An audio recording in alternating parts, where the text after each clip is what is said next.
Uh,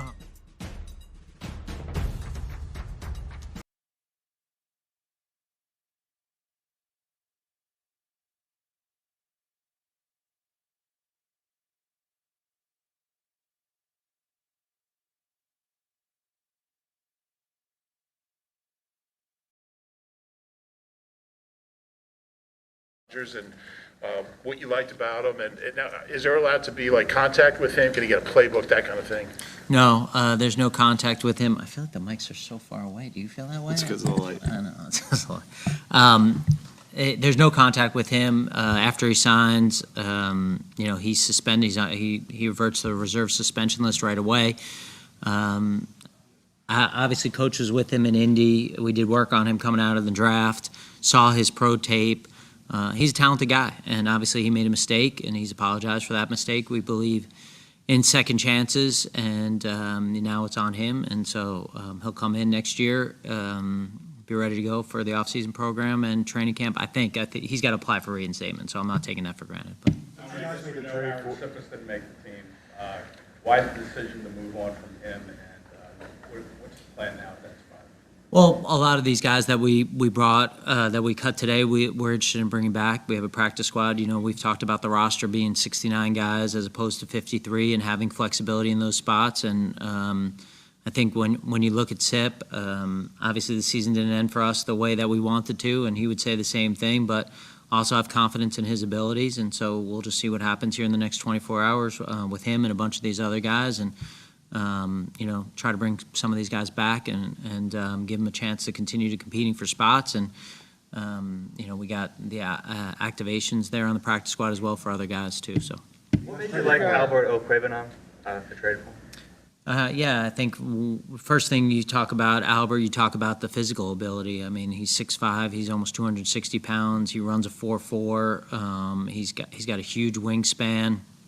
He's got really good lower body flexibility for a big guy, and we had a chance to watch him together, and obviously coaches had tremendous success with that position and some guys who look like this. And so bring him in here. He's 25 years old. We have some people in the building who were with Denver when they drafted him, and give him an opportunity. And that's not a slight on the tight ends we have here. Obviously, we think Dallas is one of the best players at his position in the league, and we have two young players in Jack Stoll and Grant Calcaterra that we brought in here that we really like. And for us, any time we have an opportunity to add an offensive player that we think can help us and help our team, we look at that. So that's the reason we brought him in. What did you see from Eli Ricks this summer that? Yeah, I would say this just to start. This is a hard day for us as an organization. We bring in these guys and we ask them to give them everything that they got during the off-season program, during training camp, in the preseason, and we got to sit down with each and every one of them and we do sit down with each and every one of them, and we thank them for their efforts and their energy. And so, it's not easy having these conversations with those guys, and then, we kind of try to shift quickly. So it's a hard transition having as many conversations as we do with these guys, and then kind of shifting here and kind of thinking about, all the good. So. Nicholas Morrow came in and he was running a lot with the ones to begin with, starting out with OTAs and so he's on the release list. What changed from the time he first went in and when he was released, and does it say about the improvement of Zach Cunningham and how he joined and how he played? Yeah, well, I think when you talk about Zach Cunningham, obviously a productive player in the National Football League, and he came here a little bit late in camp and had an opportunity, and he continues to have an opportunity, and I don't know that it's so much about what Nick did as opposed to being really heavy at some other positions here. And again, as we look at the roster, we're looking at it through the lens of having 69 guys and knowing that there's some fluid processes on some players and some things, and so we'll do whatever we can to put the best possible guys on the field for New England and through the rest of the season. You cross-trained some of those outside edges guys at inside linebacker. Did that factor into the decision to maybe go a little light at inside linebacker? Versatility always plays a role in that, and that makes some of the guys, I don't want to say more valuable, but the more you can do sometimes, the more likely we might keep you. So I guess. That's really, in Patrick's case, we felt good about that, and that he can play. He got a little bit of reps in the Indy game at linebacker. So, and that's that's just the nature of this league and with things that are ever changing through the ups and downs of a season. Hey, Howie, at what point did Eli Ricks kind of just look like a guy who might be a factor during the summer? Yeah, obviously you talk about pedigree. He was the number one corner in the country coming out of high school and going to LSU, and then didn't have his last season that he wanted to there. And he was a guy that we spent a lot of time on in the draft process, and he came in with an opportunity. And I think what we saw is this is a long, instinctive player with good athleticism and ball skills, and those guys are hard to find. And his work ethic, his care factor was really high, and so.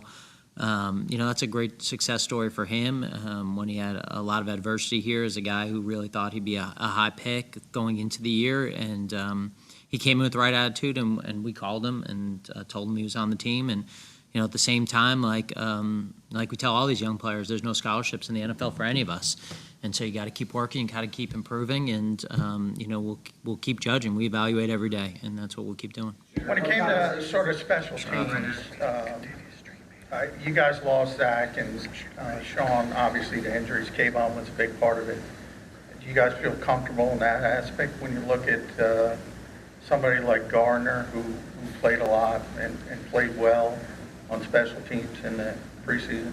Yeah, what we do when we have these conversations, we spend a lot of time with conversations about the depth chart and roles, and so we make sure that Coach Clay is in a position to put out his best guys, too, in the game. And so we'll talk about every role on special teams, from wing to gunner to kickoff returner, and make sure that he feels really good. And, our full focus is on having the best possible season we can have. And so that starts with the first game of the season. That's been Coach's message, like keep your eye on the first game. And so everything we do is focused on trying to give our coaches the best opportunity to win that first game. Generally, Howie, in what ways do you feel different about the roster as it stands now than you did maybe when camp started? I think that you have demonstrated ability through camp. I think that we're a good enough team that when you see the players go against good competition on both sides of the ball, you can get a good evaluation of those guys. I think the two joint practices, seeing us go against other teams, gives us a good evaluation of those guys. And so I think as opposed to like hoping on some guys, you see demonstrated ability. And you get a chance here with the Thursday night game to go back and really have, all these guys in a vacuum and watch them individually like you would if they were on another team, and really try to make the best possible decision. So I think that helped. And again, we know that when the real games start, that it's going to be a different dynamic. Just like when the playoffs start, it's faster. It's going to be way faster for these guys. But excited for the start of the season. What conversations have you guys had with Derek Barnett, and what sense did you have of his role on the preseason? Yeah, Zach, I think you know us well enough to know that any conversations we have with players are private, but tremendous respect for Derek and the player in person he is and what he brings to this football team, and love having him here. That's why we bring him back, and that's a position for us, which you see with the 53-man roster. It's a priority, and so we're going to keep as many of those guys as we possibly can. Last year we got in a little bit of a bind and how to give a pick and how to sign guys in the middle of the year. And so for us, having those guys lets us sleep a little bit better at night, and Derek's certainly one of those guys. I don't think you've ever had it.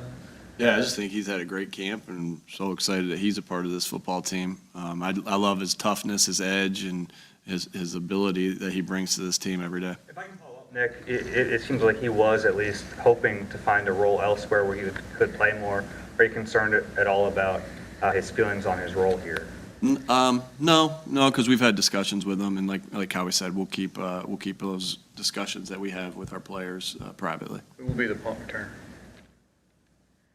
Like I Don't said, have to make. Here, I'll answer it. It's just, hey, we don't have to make any of those decisions right yet, and we still have time, and we still have, like Howie said, you have 69 guys to choose from.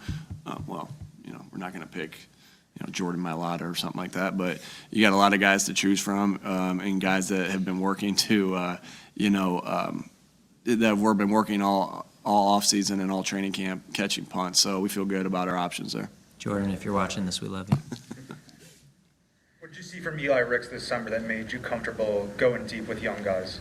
After you asked about Makai. No, is that okay? We'll get you that. Is that okay? I'm serious. I don't mean that. Okay. You've had punter situations before where you've had to make a move within a week or something like that. But, obviously the holding situation is a factor in if you have to go with another punter. Mm-hmm. Are you any concerned about that?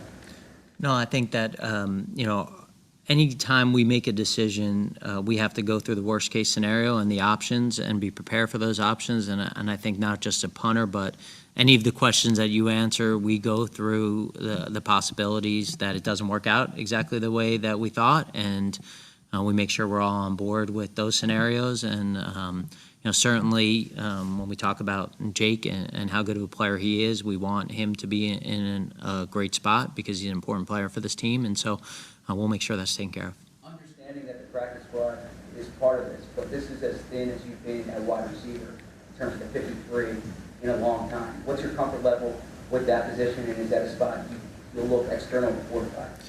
Well, we'll look at everything here in the next 24 hours. The roster situation is fluid. Obviously, we're going to be aggressive when we get back to upstairs to our desk, and we've spent a lot of time in preparation. Our scouts have done a tremendous job of putting in a position where, this is all funneled down, and really the organization of this process is as good as I've ever seen it here. And that's a great credit to our front office group, and I think that for us, we'll look at all those things. But I think, Zach, from our perspective, really, when we talk about the roster and the numbers on the roster, they're going to end up being the same numbers. And so I think when you look at it, we're really concerned with the 48 guys who are going to be up.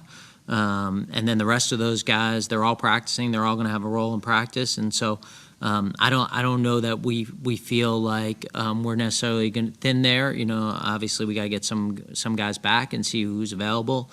But when it shakes out and you look at the numbers, they'll be the same as they always have been. Hey, Howie, from a philosophical standpoint, the recent rule changes over the past few years, more liberal IR, the bigger practice squad, put vets on the practice squad. How much has that changed your philosophy when you build a roster, or has it not that much?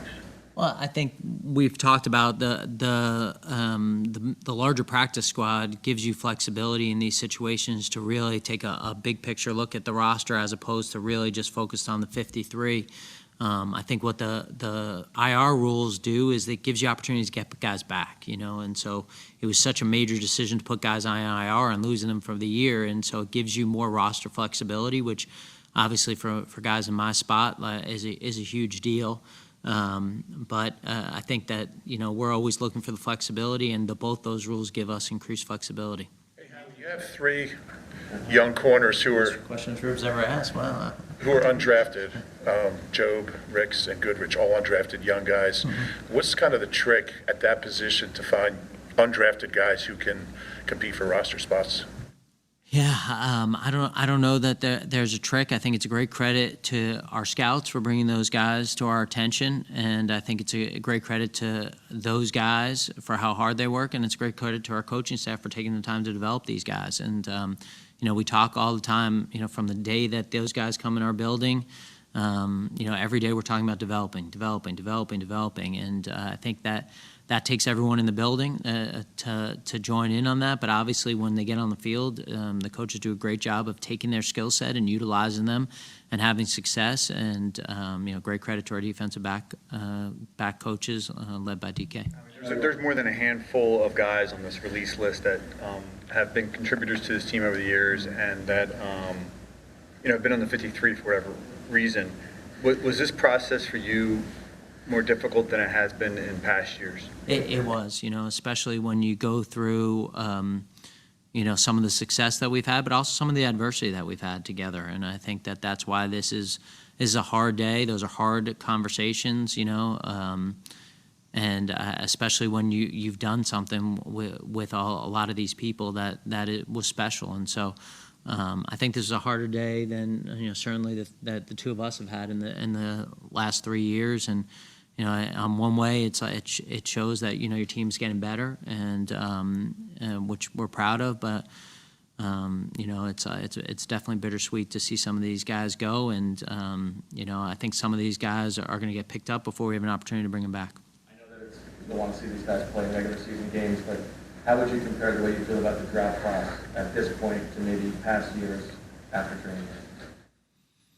Yeah, I say this, like, I don't know that I've had a chance to really think about that. It's probably a fair question. I think that one of the great things that the league does, and a lot of things the league does great, is give us this weekend to kind of take a step back a little bit and to kind of think about some things. And so that's something I'll seriously think about a little bit. But, you know, these guys, the rookie class came in with great energy, great attitude, you know, a great want to, and I think that anyone who's come to practice on a regular basis sees the energy that they're bringing every day. And also really proud that we have a group of veteran players who have embraced them, you know, and taken them under their wing. And, you know, I think one of our coaches had said to Coach and I that, you know, really